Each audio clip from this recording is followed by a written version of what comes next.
നാം യാത്രയ്ക്ക് വീടുകളിൽ നിന്നിറങ്ങി നാം വാഹനത്തിൽ ഇങ്ങനെ പോകുന്നു. ഇപ്പോൾ നാം ഇവിടെ മനസ്സിലാക്കേണ്ടത് യാത്രാസ്ഥല നിസ്കാരങ്ങളും ചില നിയമങ്ങളൊക്കെ ഉണ്ട്. അത് ഇൻഷാ അല്ലാഹ് നമുക്ക് പഠിക്കാം. അതിനു മുമ്പായി നമുക്കിവിടെ മനസ്സിലാക്കേണ്ടത് ഉംറ എന്ന കർമ്മത്തിനാണല്ലോ നാം പോകുന്നത്. ഉംറ എന്ന കർമ്മത്തിന് 4 പ്രധാനമായ അവിഭാജ്യ ഘടകങ്ങളുണ്ട്. 1 ഇഹ്റാം ചെയ്യുക, 2 തവാഫ് ചെയ്യുക, 3 സഈ ചെയ്യുക, 4 മുടി നീക്കുക. ഒന്നുകൂടി പറയാം: ഇഹ്റാം ചെയ്യുക, തവാഫ് ചെയ്യുക, സഈ ചെയ്യുക, മുടി നീക്കുക. ഈ 4 പ്രധാനമായ കർമ്മങ്ങളാണ് ഉംറ എന്ന കർമ്മത്തിൽ നാം ചെയ്യാൻ പോകുന്നത്. അതിന്റെ ഒരു ഹ്രസ്വമായ ഒരു ചെറിയ വിവരണമാണ് ഞാൻ ഈ പറയുന്നത്. ആദ്യമായി നമ്മൾ യാത്ര ചെയ്ത് ഇൻഷാ അല്ലാഹ് വാഹനത്തിൽ പോകുമ്പോൾ അബുദാബിയിൽ നിന്നോ UAE-യിൽ നിന്നോ അല്ലെങ്കിൽ ഒമാനിൽ നിന്നോ ഖത്തറിൽ നിന്നൊക്കെ വരുന്ന ആളുകൾ കരവഴിയാണ് പോകുന്നതെങ്കിൽ അവര് നേരെ വിശുദ്ധമായ മക്കയിലേക്കാണ് അവരെ യാത്ര എങ്കിൽ അബുദാബിയിൽ നിന്നൊരു വാഹനം പുറപ്പെട്ടാൽ 2050 കിലോമീറ്റർ യാത്ര ചെയ്തുകൊണ്ടാണ് നാം വിശുദ്ധമായ മക്കയിലെത്തുന്നത്. 100 കിലോമീറ്റർ കൂടി 2150ഓളം കിലോമീറ്റർ യാത്ര ചെയ്തുകൊണ്ടാണ് വിശുദ്ധമായ മദീനയിൽ നാം എത്തുന്നത്.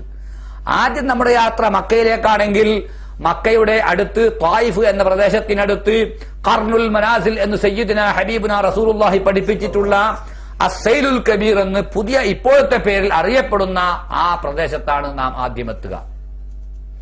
അതാണ് നമുക്ക് ഇഹ്റാം ചെയ്യാനുള്ള പോയിന്റ്, മീഖാത്തായി റസൂലുള്ളാഹി പഠിപ്പിച്ചിട്ടുള്ളത്. അവിടെ എത്തിയാൽ അവിടെ നിന്ന് കുളിച്ചു വസ്ത്രം മാറ്റി ഇഹ്റാം ചെയ്തുകൊണ്ടായിരിക്കും നാം മക്കയിലേക്ക് പോവുക. എന്നാൽ ആദ്യമായി നാം വാഹനമോടിച്ചു പോകുന്നത് വിശുദ്ധമായ മദീനയിലേക്കാണെങ്കിൽ മദീനയിൽ ഹബീബായ റസൂലുള്ളാഹി തങ്ങളുടെ ഹദറത്തിൽ താമസിക്കുകയും സിയാറത്ത് ചെയ്യുകയും അവിടുത്തെ മറ്റാരാധനകളും ദിക്റുകളും സ്വലാത്തുകളും ഒക്കെ കഴിഞ്ഞ് മദീനയിൽ നിന്ന് മക്കയിലേക്ക് മടങ്ങുമ്പോൾ മദീനയിൽ നിന്ന് വരുന്ന വഴിയിൽ ദുൽഹുലൈഫ എന്ന ഒരു 11 കിലോമീറ്റർ ദൂരെയുള്ള സ്ഥലത്ത് വെച്ചുകൊണ്ടായിരിക്കും നാം ഇഹ്റാമിൽ പ്രവേശിക്കുക. അള്ളാഹുവിന്റെ ഹറമിലേക്ക് ചെല്ലുന്ന ഏതൊരു ഇബാദത്തുകാരനും, ഡ്രൈവർമാരല്ല, ജോലിക്കാരോ തൊഴിലാളികളോ അല്ല, ഇബാദത്ത് ഉദ്ദേശിച്ചുകൊണ്ട് ഹറമിലേക്ക് ചെല്ലുന്ന ഏതൊരു യാത്രക്കാരനും, കരവഴിയാകട്ടെ കടൽ വഴിയാകട്ടെ ആകാശ വഴിയാകട്ടെ ഏത് റൂട്ടിലൂടെ ചെല്ലുന്നവരാണെങ്കിലും ലോകത്തിന്റെ ഏത് ഭാഗത്തു നിന്ന് വരികയാണെങ്കിലും ഹറമിലേക്ക് പ്രവേശിക്കുന്നതിന് മുമ്പ് നിശ്ചിതമായ ഒരു പോയിന്റിൽ എത്തിയാൽ അവിടെ നിന്ന് കുളിച്ചു വസ്ത്രം മാറ്റി പ്രത്യേകമായ വേഷവിധാനത്തോടെ പ്രത്യേകമായ മന്ത്രങ്ങൾ ഉച്ചരിച്ചുകൊണ്ട് മാത്രമേ അങ്ങോട്ട് ചെല്ലാവൂ എന്ന് നിഷ്കർഷിക്കപ്പെട്ടിട്ടുണ്ട്. അതിന്റെ പേരാണ് ഇഹ്റാം. അതിന് അള്ളാഹുവിന്റെ റസൂൽ ഹജ്ജിനാണെങ്കിൽ 5 പോയിന്റുകൾ, 5 മീഖാത്തുകൾ നിശ്ചയിച്ചിട്ടുണ്ട്. ഉംറക്കാണെങ്കിൽ 3 മീഖാത്തുകൾ നിശ്ചയിച്ചിട്ടുണ്ട്.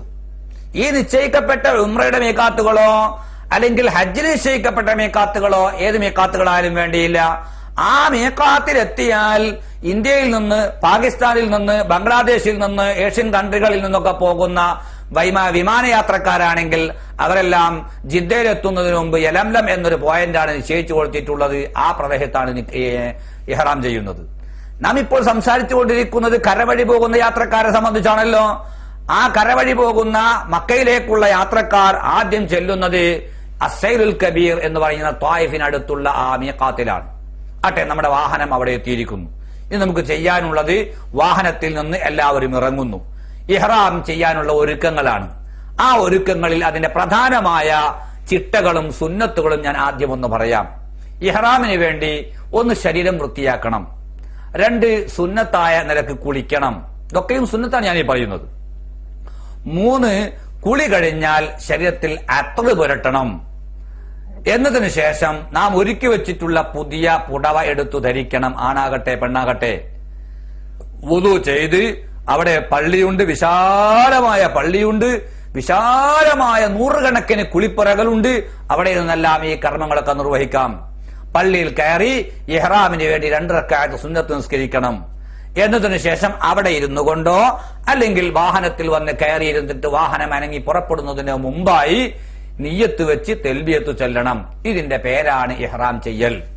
ഇഹ്റാമിന്റെ താത്വികമായ വശമാണ് നാം നേരത്തെ സംസാരിച്ചിട്ടുള്ളത്.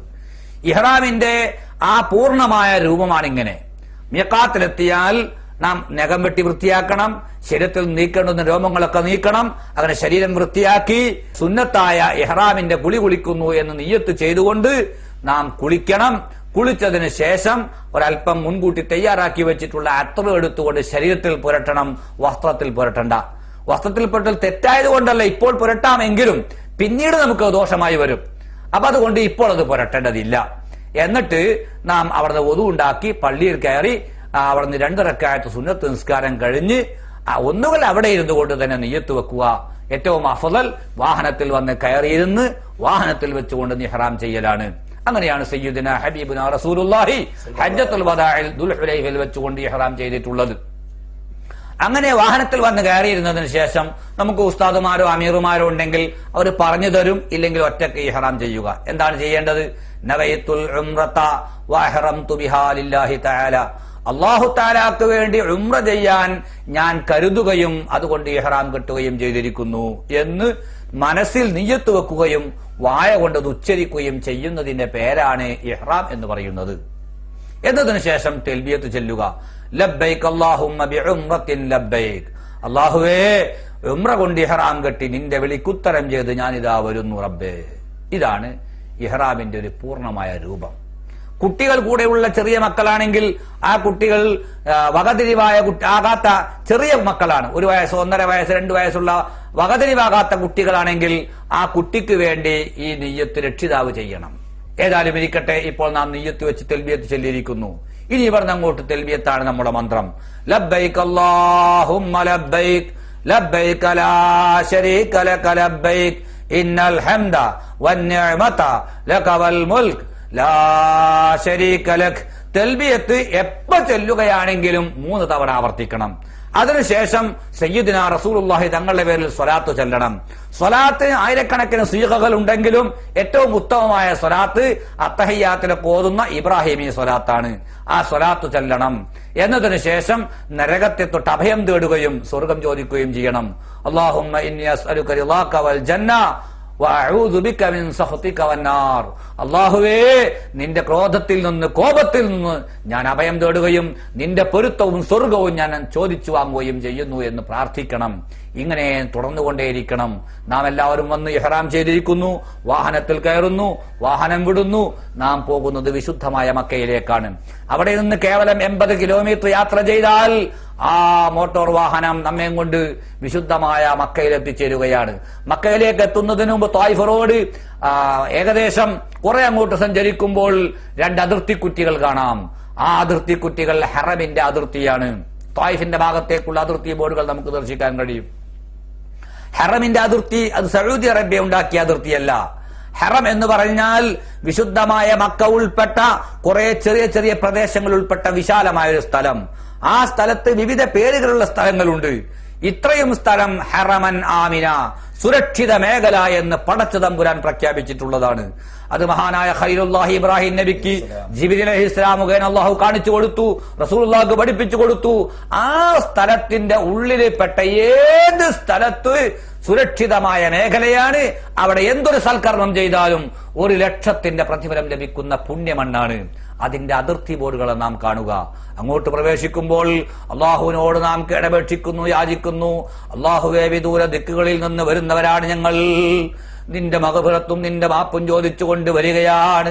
ഞങ്ങളുടെ ജീവിതത്തിൽ എന്തെങ്കിലും അബദ്ധങ്ങളോ തെറ്റുകളോ വന്നുപോയെങ്കിൽ അതാ നീ നിന്നോട് ഞങ്ങൾ സമ്മതിച്ചു പറയുന്നു, ഞങ്ങൾക്കത് മാപ്പ് ചെയ്യണമേ. അല്ലാഹുമ്മ ഇന്ന ഹാദൽ ഹറമ ഹറമുക, അല്ലാഹുവേ നിന്റെ ഹറമാണ്. വൽ അംന അംനുക, ഇവിടത്തെ സുരക്ഷിതത്വം നിന്റെ സുരക്ഷിതത്വമാണ്. ഇവിടെ ജീവികളെ ഉപദ്രവിക്കാൻ പാടില്ല, വേട്ടജീവികളെ കൊല്ലാൻ പാടില്ല, ചെടികൾ പിഴുതു കളയാൻ പാടില്ല, ഔഷധവീര്യമുള്ള ചെടികളല്ലാതെ മറ്റൊന്നും എടുക്കാൻ പാടില്ല.